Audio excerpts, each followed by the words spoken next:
ici on est dans notre bus couchette en direction de Beijing, donc Pékin, de la ville frontière en Mongolie jusqu'à Pékin.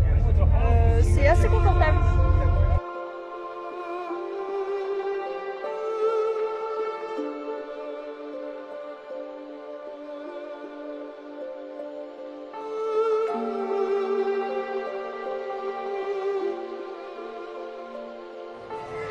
Alors ici nous sommes au Temple du Ciel, donc c'est notre première visite dans la ville de Pékin.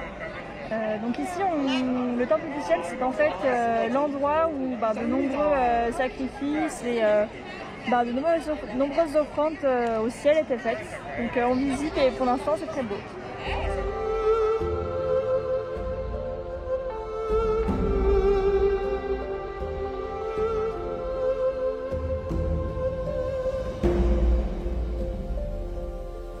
On est devant le temple des prières pour les bonnes moissons.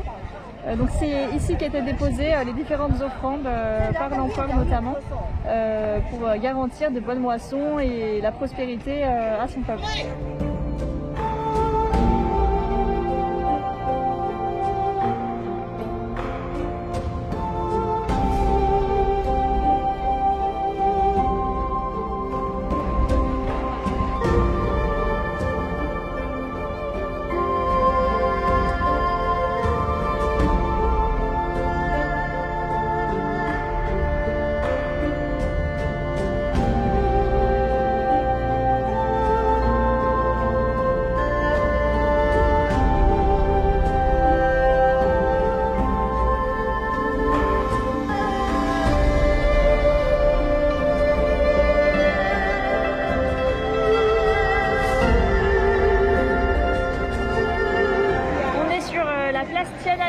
Donc on est vraiment au cœur de Pékin ici, la place elle est juste immense, elle fait 40 hectares et ce serait la plus grande au monde.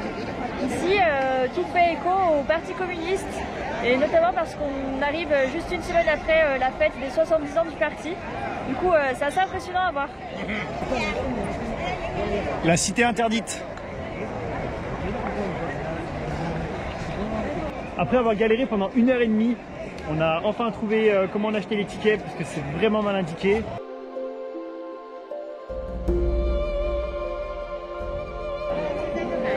La partie réservée à l'empereur et l'autre.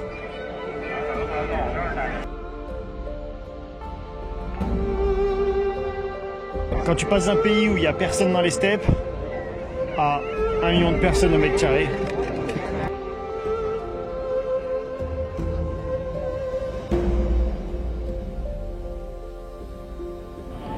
On est sur le point de franchir la porte interdite, celle qui menait aux appartements privés de l'empereur.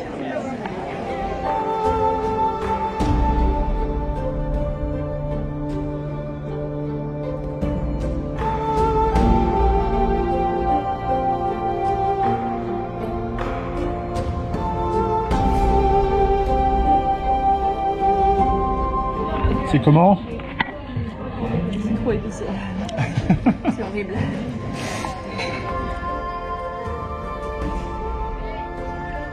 On est sur la colline de Charbon, donc c'était avant l'endroit, un petit peu le jardin privé de l'empereur, où lui seul avait le droit de se promener.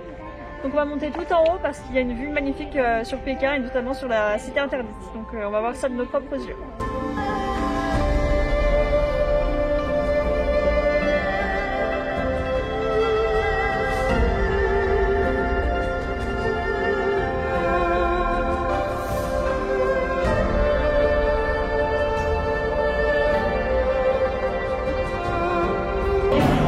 Après quelques pérégrinations, on a réussi à arriver dans un restaurant de hot pot. Donc le principe, c'est qu'on a un bouillon qui a l'air très pimenté malgré qu'on dise que ça va, c'est bien rouge. Derrière nous, on va chercher dans une sorte de très grand frigo tout ce qu'on veut, toutes sortes d'ingrédients, et ensuite on les plonge dedans. Il paraît que c'est très bon, et en tout cas c'est une spécialité chinoise.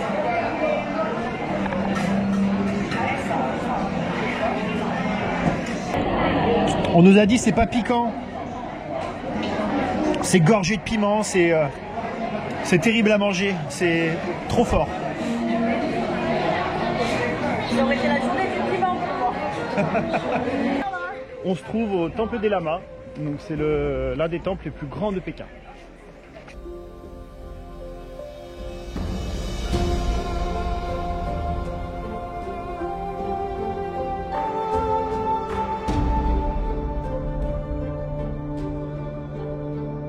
Donc ça est un moulin à prière bouddhiste. Donc en fait il faut le faire tourner de cette manière. Et ça permet en fait de faire voler les prières dans le vent. Du coup ça permet à n'importe quelle personne qui ne parle pas, enfin par exemple qui ne sait pas lire de faire voler les prières et aussi de purifier ses vies antérieures.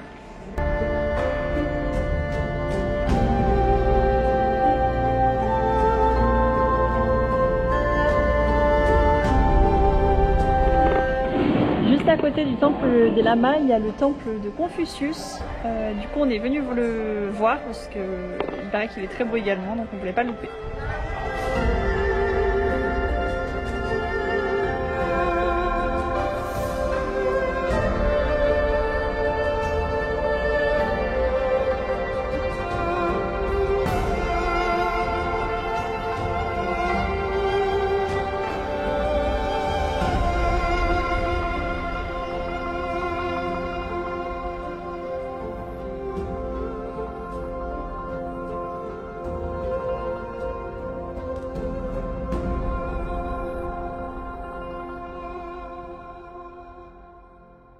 Ce qui est fou, c'est qu'avant d'écrire sur des pages, ils écrivaient sur des pierres.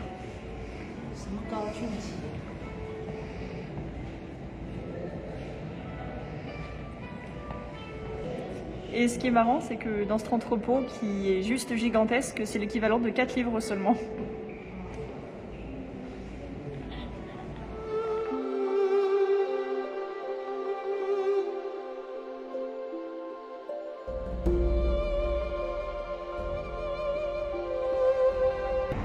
Ici, on est devant le marché de la soie à Pékin. C'est un endroit où il y a énormément de vêtements, et notamment des vêtements de contrefaçon. Donc le but ici, c'est de trouver un pantalon de rechange à Cyril parce qu'il était brûlé à l'acide. Donc ici, c'est assez impressionnant. Il y a vraiment de tout. Beaucoup de faux, enfin que du faux d'ailleurs. Et vraiment de toutes les marques. Ça passe du polo aux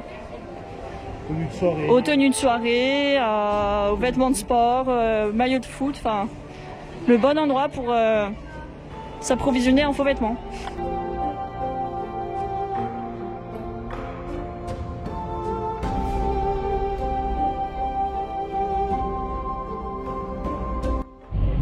Là on est dans le métro. En heure de pointe. C'est blindé.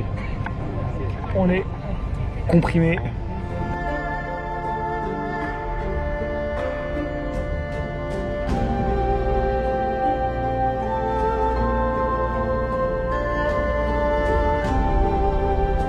Alors ici on a trouvé complètement par hasard une rue de la street food et on est trop contents.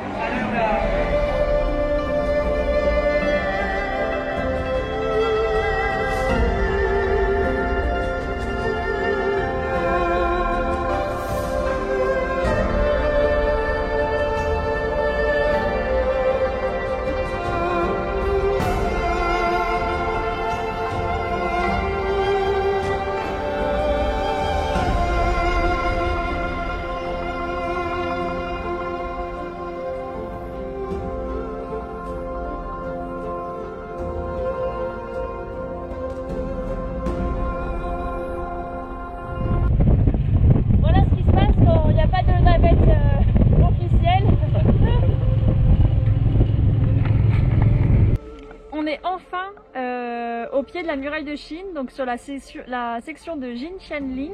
Donc c'est l'une des moins fréquentées en Chine. Donc on a réussi à arriver. C'était pas facile. On a eu quelques mésaventures avec une navette qui n'existait pas ou que les faux chauffeurs de taxi ont fait partir pour pas qu'on la prenne. Du coup on a marché les 5 km qui nous séparaient de la section. Mais nous voilà, donc on est très fiers de nous parce qu'on s'est même pas fait avoir.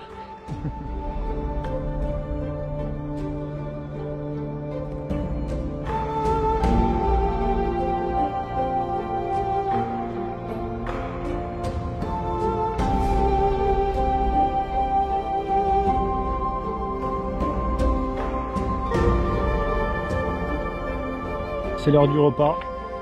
Et le spot qu'on a.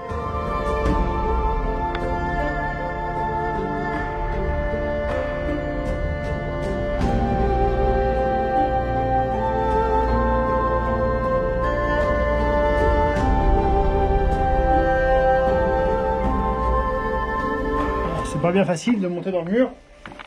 Et encore moins de redescendre.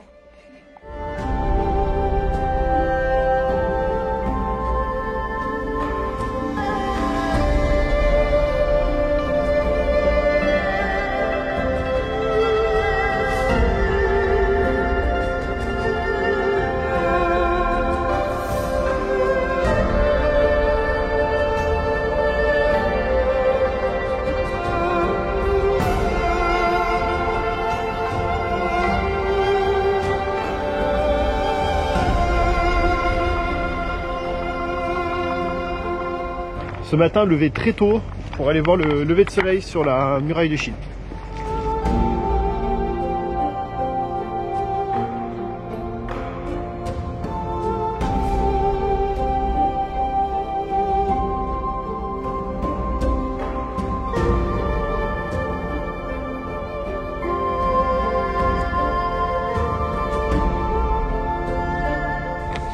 Là, on se trouve sur une portion qui n'est pas du tout rénovée. C'est d'origine.